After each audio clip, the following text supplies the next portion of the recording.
إن الحمد لله نحمده ونستعينه ونستغفره ونعوذ بالله من شرور أنفسنا وسيئات أعمالنا من يهده الله فلا مضل له ومن يضلل فلا هادي له وأشهد أن لا إله إلا الله وحده لا شريك له وأشهد أن محمدا عبده ورسوله يا أيها الذين آمنوا اتقوا الله حق تقاته ولا تموتن إلا وأنتم مسلمون يا أيها الناس اتقوا ربكم الذي خلقكم من نفس واحدة وخلق منها زوجها وبث منهما رجالا كثيرا ونساء واتقوا الله الذي تساءلون به والأرحام إن الله كان عليكم رقيبا يا أيها الذين آمنوا اتقوا الله وقولوا قولا سديدا يصلح لكم أعمالكم ويغفر لكم ذنوبكم ومن يطع الله ورسوله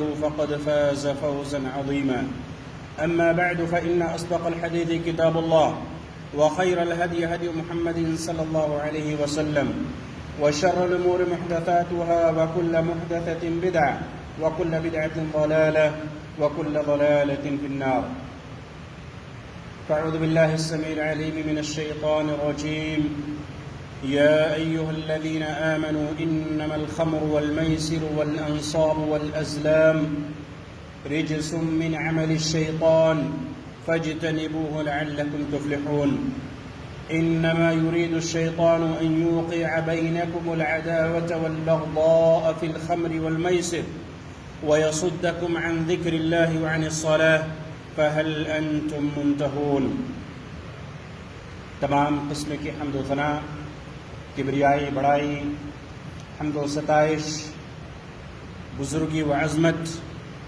اس اللہ رب العالمین کے لیے لائق و زیبا ہے جس نے ہم تمام لوگوں کو اس دار فانی کے اندر مبعوث فرمایا اور پھر ہمیں یوں ہی بیکار اور بھٹکتی ہوئی راہوں پر نہیں چھوڑا بلکہ ہمیں اسلام جیسی عظیم نعمت سے نوازا اور بے شبہ درود و سلام محمد رسول اللہ صلی اللہ علیہ وسلم پر جنہیں اللہ رب العزت نے اس کائنات کی ہدایت اور رہنمائی کے لیے مبعوث فرمایا اور آپ صلی اللہ علیہ وسلم کے اوپر دین اسلام کی تکمیل فرمائی اللہم صلی علی محمد وعلی آل محمد وبارک علی محمد وعلی آل محمد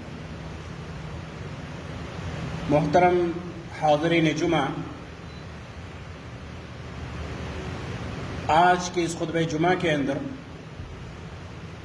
منشیات، اللہ رب العالمین نے جن چیزوں کے کھانے اور پینے کو حرام قرار دیا ہے، جو چیزیں ہمارے عقل پر، ہمارے دین پر، ہمارے جسم پر نقصان پہنچاتی ہیں، ایسی چیزوں کو اسلام نے حرام قرار دیا ہے۔ جو نشاور چیزیں ہیں جس سے انسان کی عقل ختم ہو جاتی ہے، انسان کے ہوش ختم ہو جاتے ہیں، اسی چیز کے بارے میں انشاءاللہ کچھ باتیں قرآن اور حدیث کی روشنی میں رکھوں گا، اس امید کے ساتھ کہ وہ حضرات، وہ ہمارے بھائی جو نشاور چیزوں کا استعمال کرتے ہیں، جو کسی بھی طریقے کا، کسی بھی کوئی بھی پروڈکٹ ہو، کوئی بھی چیز ہو، کسی بھی نام سے ہو، لیکن اگر وہ اس کو آپ نشے کے طور پہ استعمال کرتے ہیں تو اللہ کے راز سے امید ہے کہ آپ اس کو ترک کر دیں گے۔ اللہ رب العالمین نے قرآن مجید سورہ مائدہ آیت نمبر 90 اور 91 کے اندر بیان فرمایا کہ اے لوگو جو ایمان لائے ہو، یا ایھا الذین آمنوا انما الخمر والمیسر والانصاب والازلام، کہ شراب، جوا اور بتوں کے پاس جو چڑھاوے یا اسی طریقے سے فال وغیرہ کا جو طریقہ ہوتا ہے، رجس من عمل الشیطان، یہ کیا ہے؟ یہ شیطان کے کام ہے، ناپاک کام ہے، شیطانی کام ہے، رجس ہے، ناپاک ہے۔ فاجتنبوہ، تو اس سے باز آ جاؤ، اس سے دور ہو جاؤ، لعلکم تفلحون، تاکہ تمہیں کامیابی حاصل ہو سکے، تم کامیاب ہو سکو۔ انما يريد الشيطان ان يوقع بينكم العداوة والبغضاء في الخمر والميسر، شیطان چاہتا ہے کہ شراب اور جوے کے ذریعے سے تمہارے درمیان دشمنی پیدا کرے، تمہارے درمیان عداوت پیدا کرے، تمہارے درمیان دوری پیدا کرے، تمہاری محبت کو ختم کر دے، آپسی بھائی چارے کو ختم کر دے، اور وَيَصُدَّكُمْ عَنْ ذِكْرِ اللَّهِ وَعَنِ الصَّلَاةِ، اور شیطان یہ چاہتا ہے کہ شراب اور جوے کے ذریعے سے تمہیں اللہ کے ذکر سے، نماز سے روک دے۔ فَهَلْ أَنْتُمْ مُنْتَهُونَ، تو تم باز کیوں نہیں آتے؟ باز آ جاؤ۔ تفسیر کے اندر موجود ہے کہ جب یہ آیت کریمہ نازل ہوئی شراب کی حرمت پہ، تو صحابہ کرام نے کہا انتہینا ربنا، اے اللہ اب ہم باز آ گئے، ہم نے چھوڑ دیا، ترک کر دیا۔ مدینہ کی گلیوں میں شرابیں اڈیل دی گئی، بہا دی گئی۔ صحابہ کرام نے اس کے بعد چو چرا نہیں کیا کہ ابھی تو عادت ہے، دھیرے دھیرے چھوڑیں گے، جیسا کہ آج عام لوگوں کا کیا کہنا ہے۔ اگر کسی کو نشاور چیز کی عادت اور لت پڑ جاتی ہے تو جب ان کو سمجھایا جاتا ہے، بیان کیا جاتا ہے اس کی حرمت پہ، اس کے نقصان پہ، اس کے مضر اثرات ہماری صحت پہ کیا مرتب ہوتے ہیں، جب اس کے بارے میں باتیں بیان کی جاتی ہیں، کہتے ہیں مولوی صاحب دھیرے دھیرے کوشش کریں گے، پریاس کریں گے۔ جب شراب کی حرمت پہ قرآن مجید کے اندر آیت کا نزول ہوا تو صحابہ کرام نے نہیں کہا کہ ایک ہفتے کا اور موقع دیجیے، 2 دن کا اور موقع دیجیے، ابھی ایک بیگ ڈائریکٹلی ہم کیسے چھوڑ دیں۔ حدیث کے اندر آتا ہے کہ مدینہ کے اندر شرابیں اڈیل دی گئی، بہا دی گئی، مدینہ کی گلیوں میں صرف شراب ہی شراب۔ اور صحابہ کرام نے کہا کہ انتہینا ربنا، اے اللہ ہم باز آ گئے۔ آج کا نوجوان، آج کے مسلمان، آج کے نشاور لوگ ان آیتوں پر غور کیوں نہیں کرتے؟ شراب اور جوئے کے ذریعے سے آپس میں دشمنی بڑھتی ہے، مال کا نقصان ہوتا ہے، اللہ کے ذکر سے آپ غافل ہو جاتے ہیں، نماز سے آپ دور ہو جاتے ہیں۔ یہ نقصانات اللہ رب العالمین نے اس آیت کریمہ کے اندر بیان فرمایا ہے۔ اسی طریقے سے غیر مسلموں کے، مسلم نوجوانوں کو اپنے نرغے میں کرنے کے لیے، یا ان کو دین اسلام سے دور کرنے کے لیے، یا اسلام کی جو تعلیمات سے اس سے دور کرنے کے لیے جہاں بہت سارے حربے پورے دنیا کے اندر اپنائے جا رہے ہیں، وہیں ایک عظیم حربہ یہ ہے کہ نشاور چیزیں ان کے اندر عام کر دی جائیں۔ شراب ہے، چرس ہے، افیون ہے، گانجا ہے، یا اس طریقے کی جو بھی چیزیں ہیں الگ الگ ناموں سے الگ الگ ملکوں میں جانی جاتی ہیں، نوجوانوں کو صحیح راستے سے بھٹکانے کے لیے غیروں کی ایک منظم سازش ہے۔ اس سازش کو ہمیں سمجھنے کی ضرورت ہے۔ جہاں ہمارے ملکوں کے اندر ہے، وہیں اس ملک کے اندر بھی نوجوانوں کو بھڑکانے کی کوشش کی جا رہی ہے، نوجوانوں کو صحیح راستے سے غلط راستے پر لے جانے کی کوشش کی جا رہی ہے۔ اس لیے چاہیے کہ ہم اس چیز کو، اس پوائنٹ کو سمجھیں اور نشاور چیزوں کا مکمل طور سے بائیکاٹ کریں، اس کا استعمال نہ کریں۔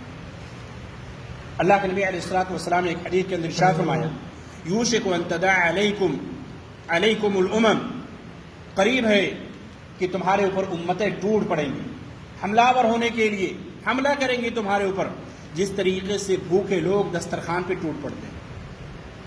جس طریقے سے انسان بھوکا ہو تو دسترخوان پہ کیسے ٹوٹ پڑتا ہے؟ اللہ کے نبی علیہ الصلوۃ والسلام سے صحابہ کرام نے پوچھا، سوال کیا تعجب میں، وَمِن قِلَّةٍ نَحْنُ يَوْمَئِذٍ، اللہ کے نبی صلی اللہ علیہ وسلم شاید اس وقت ہماری تعداد کم ہوگی، ہم تعداد میں کم ہوں گے، ہم ان کا مقابلہ نہیں کر سکتے۔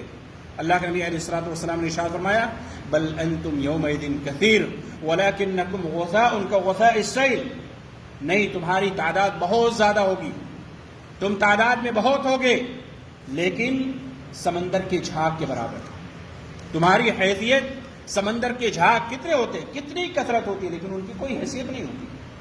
اسی طریقے سے تم تعداد میں بہت ہوگے لیکن تمہاری حیثیت نہیں ہے۔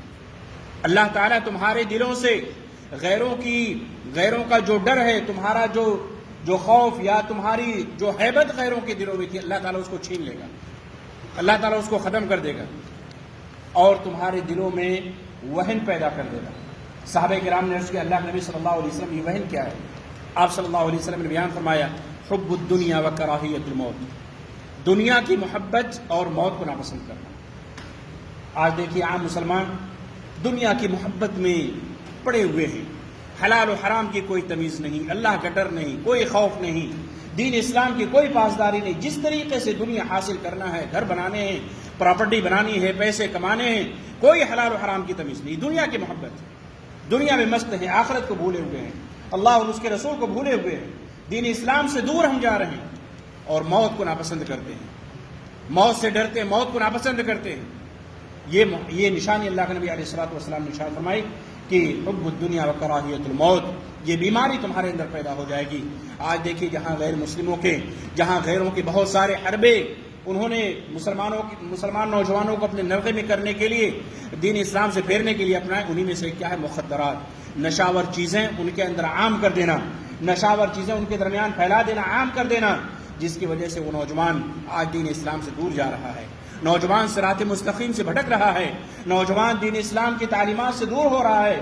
اس لیے ہمیں یہ سمجھنے کی ضرورت ہے کہ اسلام نے ان تمام چیزوں کو حرام قرار دیا ہے۔ اسلام نے ان تمام چیزوں کو، جو بھی نشاور چیزیں ہیں، چاہے وہ کسی بھی نام سے جانی اور پہچانی جائیں، جس کا تھوڑا کھانا زیادہ کھانا نشہ پیدا کرے، اس کا استعمال کرنا شریعت اسلامیہ نے حرام قرار دیا ہے۔ اور اس کے مضر اثرات ہمارے صحت پہ کیا ہوتے ہیں، اس کے بارے میں آپ تجزیے پڑھیے، اس کے بارے میں آپ اخبارات کی جو رپورٹیں آتی ہیں سالانہ کہ سگریٹ پینے سے اتنے لاکھ لوگ مر گئے، سگریٹ پینے سے، شراب پینے سے اتنے لاکھ لوگ جاں بحق ہو گئے، اتنے لوگوں کو یہ بیماری ہو گئی، فلاں لوگوں کو یہ بیماری ہو گئی۔ یہ ساری چیزیں کیوں تھیں؟ نشاور چیزوں کے استعمال کرنے سے، شراب کا استعمال کرنے سے، سگریٹ کا استعمال کرنے سے، یا اسی طریقے سے افیون چرس کا استعمال کرنے سے، دیگر نشاور چیزیں جو آج معاشرے کے اندر موجود ہیں، ان کے استعمال سے انسان جاں بحق ہو جاتا ہے، بہت ساری بیماریاں اس کو لاحق ہو جاتی ہیں۔ اللہ رب العالمین نے قرآن مجید کے اندر بیان فرمایا یسألونک عن الخمر والمیسر قل فیہما اثم کبیر ومنافع للناس واثمہما اکبر من نفعہما۔ اے محمد صلی اللہ علیہ وسلم، وہ آپ سے شراب کے بارے میں پوچھتے ہیں، یسألونک عن الخمر والمیسر، شراب اور جوئے کے بارے میں سوال کرتے ہیں، پوچھتے ہیں، آپ کہیے کہ ان کے مضر اثرات بہت زیادہ ہیں۔ قل فیہما اثم کبیر، یعنی اس کے نقصانات بہت زیادہ ہیں، اگرچہ ظاہری طور پہ تھوڑی منفعت نظر آتی ہے لیکن اس کے نقصانات بہت زیادہ ہیں۔ اسی طریقے سے اللہ رب العالمین نے قرآن مجید کے اندر بیان فرمایا وَلَا تَقْتُلُوا أَنفُسَكُمْ، اپنے آپ کو قتل نہ کرو، اپنے آپ کو قتل نہ کرو۔ انسان یہ جانتا ہے کہ یہ چیز مجھے نقصان پہنچائے گی، اس کے استعمال سے میرا پھیپھڑا خراب ہو جائے گا، میں کینسر کا مریض ہو جاؤں گا، مجھے بیماری لاحق ہو جائے گی، پھر بھی اس چیز کا استعمال کرتا ہے، گویا کہ وہ اپنے آپ کو ہلاکت میں ڈال رہا ہے، گویا کہ وہ اپنے نفس کو ہلاکت میں ڈال رہا ہے۔ اسی طریقے سے اللہ رب العالمین نے بیان فرمایا وَلَا تُلْقُوا بِأَيْدِيكُمْ إِلَى التَّهْلُكَةِ، اپنے آپ کو ہلاکت میں نہ ڈالو، اپنے آپ کو ہلاکت کی طرف نہ لے جاؤ۔ اور جو بھی شخص نشاور چیز کا استعمال کرتا ہے، ان چیزوں میں ملوث رہتا ہے، گویا کہ اپنے آپ کو ہلاکت میں ڈال رہا ہے، اپنی جان کو جوخم میں ڈال رہا ہے، اپنے جسم کو، اپنی جان کو جوخم میں ڈال رہا ہے۔ اسی طریقے سے ہمیں اور آپ کو معلوم ہونا چاہیے کہ نشاور چیزیں وہ تمام چیزیں ہیں جو ہماری عقل پہ پردہ ڈال دیں، جس سے ہماری عقل چلی جائے، ہمارے ہوش ختم ہو جائیں۔ اسی لیے اللہ کے نبی صلی اللہ علیہ وسلم نے حدیث کے اندر بیان فرمایا، کل مسکر خمر وکل مسکر حرام، ہر نشہ آور چیز شراب ہے اور ہر شراب کیا ہے؟ حرام۔ یعنی ہر وہ چیز جس کے کھانے اور پینے سے انسان کے اندر نشہ پیدا ہوتا ہے وہ حرام ہے، وہ شراب کے درجے میں ہے، شراب کے حکم میں ہے، اور ہر نشہ آور چیزوں کا استعمال کرنا شریعت اسلامیہ نے حرام قرار دیا۔ آج بہت سارے لوگ یہ کہتے ہیں، جیسے ہمارے لوگوں کے اندر ہے کہ سگریٹ پینے کا حکم کیا ہے؟ وہ حرام کا نہیں، وہ مکروہ ہے۔ اسی طریقے سے جو کھینی وغیرہ کا استعمال کرتے ہیں، بیڑی کا استعمال کرتے ہیں، وہ کہتے ہیں کہ نہیں یہ حرام نہیں بلکہ یہ مکروہ کے درجے میں۔ یا اسی طریقے سے زردے والا پان ہے یا اور دیگر چیزیں جو لوگ معمولی سمجھتے ہیں، جن کا استعمال عام طور سے لوگ کرتے ہیں۔ میرے عزیز ساتھیوں، آپ کو معلوم ہونا چاہیے کہ اگر آپ پہلی بار کسی کو تھوڑی مقدار میں اگر آپ اس کو دے دیں، جو کبھی نشہ نہیں کرتا ہے یا نشہ نہیں کیا ہے، آپ اس کو دے دیجئے، وہ بے ہوش ہو جائے گا، بے ہوش ہو جائے گا، اس کی عقل ختم ہو جائے گی، نشہ آ جائے گا اس کے اوپر۔ لیکن جو شخص کرتے کرتے اس کا معمول بن جاتا ہے تو اس کے اوپر اتنا وہ آثار نظر نہیں آتے ہیں۔ لیکن یہ کہنا کہ وہ نشہ نہیں کرتا ہے یا وہ مکروہ کے درجے میں ہے، یہ شریعت اسلامیہ نے کئی نے بیان کیا ہے کہ یہ فلاں فلاں چیزیں مکروہ کے درجے میں آتی ہیں۔ کھانے اور پینے کی چیزوں میں حلال و حرام ہے، یہ چیز حلال ہے یا یہ چیز حرام ہے، مکروہ نہیں ہے۔ فلاں چیز یا تو وہ چیز حلال ہوگی یا حرام ہوگی۔ اگر حلال ہے تو اس کو آپ کھا سکتے ہیں، اگر آپ کی طبیعت نہیں کہتی نہیں کھائیے۔ جس طریقے سے دوسری چیزوں میں ہمارا مزاج کہتا ہے کہ ہم یہ چیز کھائیں گے، ہم کھاتے ہیں، وہ چیز حلال ہوتی ہے۔ اگر ہماری طبیعت نہیں کہتی ہم اس چیز کو نہیں کھاتے، لیکن وہ چیز حرام نہیں ہوتی، ہم اس کو مکروہ سمجھتے ہیں۔ یعنی وہ چیز ہمیں ناپسندیدہ ہے، ہم اس کو ناپسند کرتے ہیں، ہم نہیں کھا سکتے ہیں، ہماری طبیعت نہیں کہتی، لیکن اصل میں وہ چیز کیا ہے؟ حلال ہے۔ اسی طریقے سے نشاور چیزیں آپ چاہے اس کو کسی بھی نام سے جانیں، وہ حرام ہے، مکروہ کے درجے میں نہیں ہے۔ شریعت نے نہیں کہا کہ فلاں فلاں چیزیں مکروہ کے درجے میں ہیں۔ جیسا کہ میں نے بیان کیا کہ ہر نشاور چیز جو آپ کے اندر نشہ پیدا کرے وہ کیا ہے؟ وہ حرام کے درجے میں ہے، اس کو شریعت اسلامیہ نے شراب کے ضمن میں بیان کیا ہے۔ اسی طریقے سے اللہ کے نبی علیہ الصلوۃ والسلام نے ارشاد فرمایا، ما اسکر قلیلہ ما اسکر کثیرہ فقلیلہ حرام۔ یہ ضابطہ اور اصول ہے۔ اللہ کے نبی علیہ الصلوۃ والسلام نے ارشاد فرمایا، جس کا زیادہ کھانا اور پینا نشہ پیدا کرے تو اس کا تھوڑا استعمال کرنا بھی حرام، فقلیلہ حرام۔ یہ ضابطہ اور اصول ہے۔ بہت سارے شرابی آپ کو ایسے دکھیں گے، شراب پینے والے، جو آپ کو ایک مرحلے میں آپ کو نظر نہیں آئے گا کہ یہ شرابی آدمی ہے، اس لیے کہ وہ معمول بن چکا ہوتا ہے اس کا، وہ اپنے آپ پہ کنٹرول رکھتا ہے۔ جب آپ اس کے قریب جائیں گے، اس کی بو آئے گی تو آپ کو احساس ہوگا، ورنہ عام طریقے سے اس کی زندگی جس طریقے سے روزمرہ کی ہوتی ہے اسی طریقے سے چلتی ہے۔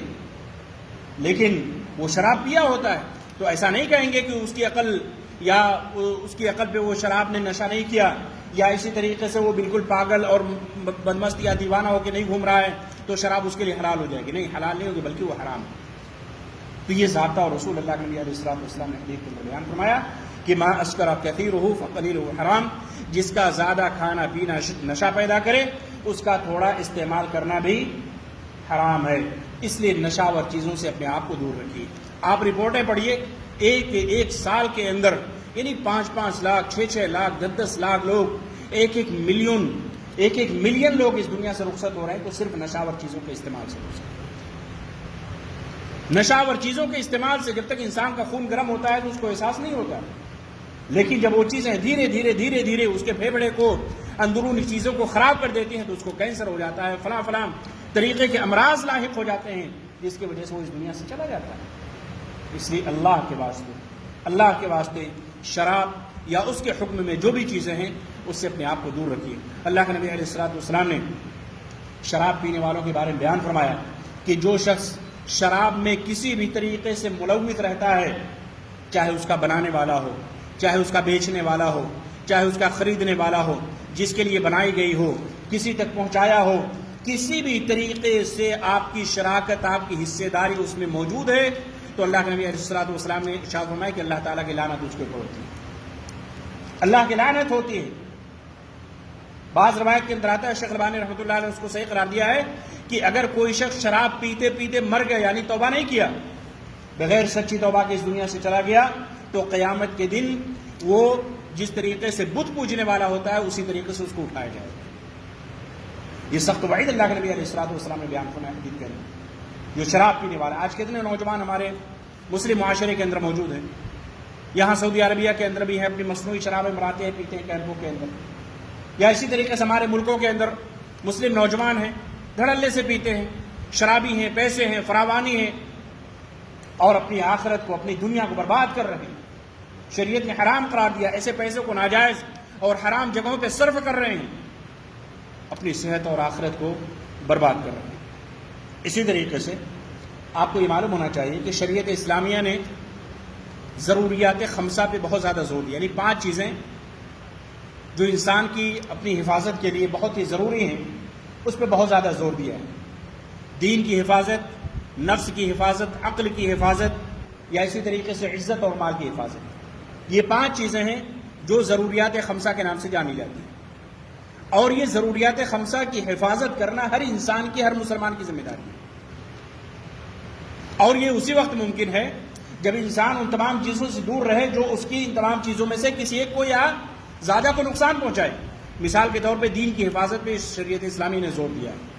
دین کی حفاظت کا مطلب یہ ہے کہ انسان اللہ کی توحید پہ قائم رہے، صرف اللہ ہی کی عبادت کرے، اللہ کے ساتھ کسی کو شریک نہ ٹھہرائے، اللہ کے علاوہ کسی اور کو سجدہ نہ کرے، اللہ کے علاوہ کسی اور کو ساجدار، بھاگیدار یا اللہ کے ساتھ شریک نہ ٹھہرائے۔ یہ دین کی حفاظت کرنا ہے۔ اسی طریقے سے عقل کی، نفس کی حفاظت پہ شریعت اسلامی نے زور دیا ہے۔ نفس کی حفاظت، یہ جان، یہ اللہ کی ایک عظیم نعمت ہے، یہ اللہ کی بہت بڑی نعمت ہے، جسم کے اندر ہمارا کچھ بھی نہیں ہے، سب اللہ کی طرف سے، اللہ نے سب کچھ بنایا ہے، دیا ہے۔ اس نعمت پہ اللہ کا شکر ادا کیجیے کہ اللہ نے آپ کو دونوں ہاتھ دیے ہیں، بولنے کے لیے زبان دی ہے، سونگھنے کے لیے ناک دیے ہیں، چلنے کے لیے پیر دیا ہے، جسم کے پورے اعضاء دیے ہیں، آپ صحیح سالم ہیں، سب کچھ ہے۔ اللہ نے آپ کو عقل سے نوازا ہے، اللہ نے یہ پورا جسم عطا کیا ہے، اس جسم کو تباہ برباد نہ کرے ایسی چیزوں سے جس کو شریعت نے حرام قرار دیا، ان چیزوں کے ذریعے سے اپنے نفس کو تباہ برباد نہ کریں، اپنے نفس کو قتل نہ کریں، کسی اور کو قتل نہ کریں، اپنی نفس کو قتل کے دہانے پہ، ہلاکت کے دہانے پہ نہ دھکیلیں۔ یا اسی طریقے سے شریعت اسلامیہ نے عقل کی حفاظت پہ زور دیا ہے، عقل کی حفاظت پہ، اور اسی لیے اللہ تعالیٰ نے انسانوں کو، تمام مخلوقوں پہ فضیلت دی۔ وَلَقَدْ كَرَّمْنَا بَنِي آدم، ہم نے بنی آدم کو فوقیت دی، فضیلت دی۔ کیوں؟ اس لیے کہ بنی آدم کے پاس آدم علیہ السلام کی جو بھی اولاد ہیں، اللہ نے عقل سے نوازا ہے، فہم و بصیرت سے نوازا ہے، صحیح کیا ہے، غلط کیا ہے، یہ چیز ہمارے لیے نقصان دہ ہوگی، یہ فائدہ مند ہوگی، یا اس چیز کا استعمال صحیح ہے یا نہیں صحیح ہے، اللہ کی عبادت کس طریقے سے کرنی چاہیے، لوگوں کے ساتھ ہمارا تعامل کیسا ہونا چاہیے، ہمارے اخلاق کیسے ہونے چاہیے۔ اس کا شعور کب ہوتا ہے؟ جب انسان کی عقل ٹھکانے ہوتی ہے۔ اسی لیے عقل کی حفاظت بہت ہی ضروری ہے، اور یہ شراب یا دیگر نشاور چیزیں جو بھی موجود ہیں، یہ ہماری عقل کو خراب کرنے والی، ہماری عقل کو برباد کرنے والی، ہمارے ہوش کو ٹھکانے یعنی ہمارے ہوش کو ختم کرنے والی ہیں۔ اس لیے ایسی چیزوں سے دور رہنے کی ضرورت ہے۔ آپ غور کیجیے، جب انسان نشے میں ہو جاتا ہے، شراب پی کر آتا ہے، تو اس کے اندر کوئی تمیز نہیں ہوتی، ماں کو گالی دیتا ہے، بیوی کو گالی دیتا ہے، والدین کو گالیاں دیتا ہے، اپنے بچوں کو گالی دیتا ہے، اور دیگر بڑے چھوٹے کی کوئی تمیز نہیں رہتی ہے۔ اس کے اپنے آپ کچھ اس کو پتہ نہیں ہوتا، یہ احساس نہیں ہوتا کہ میں کہاں ہوں، کیا کہہ رہا ہوں، میری حیثیت اس وقت کیا ہے۔ یہ تمام نقصانات ہوتے ہیں شراب پینے سے، عقل کے چلے جانے سے۔ اس لیے شریعت اسلامیہ نے ضروریات خمسہ میں سے عقل کی حفاظت پہ زور دیا ہے۔ اسی طریقے سے عزت کی حفاظت پہ شریعت اسلامی نے زور دیا ہے۔ یہ بھی ضروریات خمسہ میں سے، اپنی عزت کی حفاظت کرنا، عورتوں کی عزت کی حفاظت کرنا، بیٹیوں کی عزت کی حفاظت کرنا۔ شریعت اسلامیہ نے اس کے لیے ضابطے اور اصول بنائے ہیں، ان کی عزت کی حفاظت کے لیے، لوگوں کی عزت کی حفاظت کے لیے، اس کے لیے حدود اللہ رب العالمین نے مقرر کیے ہیں۔ زنا کا مسئلہ ہو یا اسی طریقے سے غیر شادی شدہ ہے یا شادی شدہ ہے، یہ صرف اور صرف لوگوں کی عزت کی حفاظت کے لیے بیٹیوں کو مقام دیا، عورتوں کو مقام دیا جو زمانہ جاہلیت میں موجود نہیں تھے۔ لوگ اپنی بچیوں کو زندہ درگور کر دیا کرتے تھے، عورتوں کو عزت کی نگاہ سے نہیں دیکھا جاتا تھا، ان کی عزت پہ ڈاکے ڈالے جاتے تھے، جب جو چاہتا ان کی عزت سے کھلواڑ کر لیتا۔ لیکن جب شریعت اسلامیہ اللہ رب العالمین نے مکہ کے اندر اللہ کے نبی علیہ الصلوۃ والسلام کو دے کر بھیجا، عورتوں کی عزت کی حفاظت ہوئی، بیٹیوں کی عزت کی حفاظت ہوئی، بیٹیوں کو وہ مقام اللہ رب العالمین نے دیا جو دیگر ادیان کے اندر نہیں تھا، دیگر مذاہب کے اندر نہیں تھا۔ یہ خصوصیت اگر ہے تو وہ دین اسلام کی ہے۔ اسی طریقے سے مال کی حفاظت کرنا، مال کی حفاظت یہ بھی بہت ہی ضروری ہے۔ ہم اور آپ یہاں پہ آئے ہیں، کیوں آئے ہیں؟ اپنے بیوی بچوں سے دور، گھر اور خاندان سے دور، رشتہ دار و اعزا و اقارب سے دور ہیں، کیوں ہیں؟ پیسے کی خاطر، اپنے بچوں کے مستقبل کے لیے، ان کی تعلیم کے لیے، گھر بنانا ہے، ضروریات ہیں، دوا علاج کے پیسے وہاں پہ آسانی سے فراہم نہیں ہوتے، ہم نہیں کما سکتے، اس لیے ہم نے تمام لوگوں کو خیر آباد کہہ کے الوداع کہہ کے ہم یہاں پہ آئے ہوئے ہیں۔ 2 سال کا ہمارا سفر ہوتا ہے، 3 سال کا سفر ہوتا ہے، 1 سال میں یہاں پہ رہتے ہیں، بڑی قربانیاں دیتے ہیں۔ ان قربانیوں میں ہم جو پیسہ کماتے ہیں، اگر آپ اس کو نشاور چیزوں کے لیے صرف کر دیں، نشاور چیزوں میں استعمال کریں، سوچیے ہماری کتنی بڑی بیوقوفی ہے۔ ہم اتنی بڑی قربانی دے کے یہاں پہ پیسہ کمانے کے لیے آئے، 1000 ریال، 1500 ریال، 2000 کی ہماری سیلری ہے، پھر اس میں سے ہم نشاور چیزوں، سگریٹ پینے میں اور اسی طریقے سے اور دیگر چیزوں میں، شراب میں، دیگر چیزوں میں ہم خرچ کرتے ہیں۔ یہ اپنے مال کو ضائع کرنا ہے۔ اپنے مال کی حفاظت کیجیے، اپنے مال کو بچا کر رکھیے، حلال طریقے سے کمائیے اور اس کو صحیح طریقے سے حفاظت کیجیے، اور جو بھی جائز راستے ہیں جہاں پہ خرچ کرنا اللہ کو محبوب ہیں، ان راستوں میں خرچ کیجیے۔ تو یہ نشاور چیزوں کے بارے میں کچھ باتیں تھیں۔ اللہ رب العالمین سے دعا ہے کہ اللہ تعالیٰ تمام لوگوں کو عمل کرنے کی توفیق عطا فرمائے۔ اللہ رب العالمین لوگوں کو نشاور چیزوں سے سچی توبہ کرنے کی توفیق عطا فرمائے۔ اللہ رب العالمین ہم تمام لوگوں کی حفاظت فرمائے، آمین ثم آمین۔ اقول قولی هذا واستغفر الله لي ولكم ولسائر المسلمين من كل ذنب فاستغفروه وتوبوا اليه انه هو الغفور الرحيم۔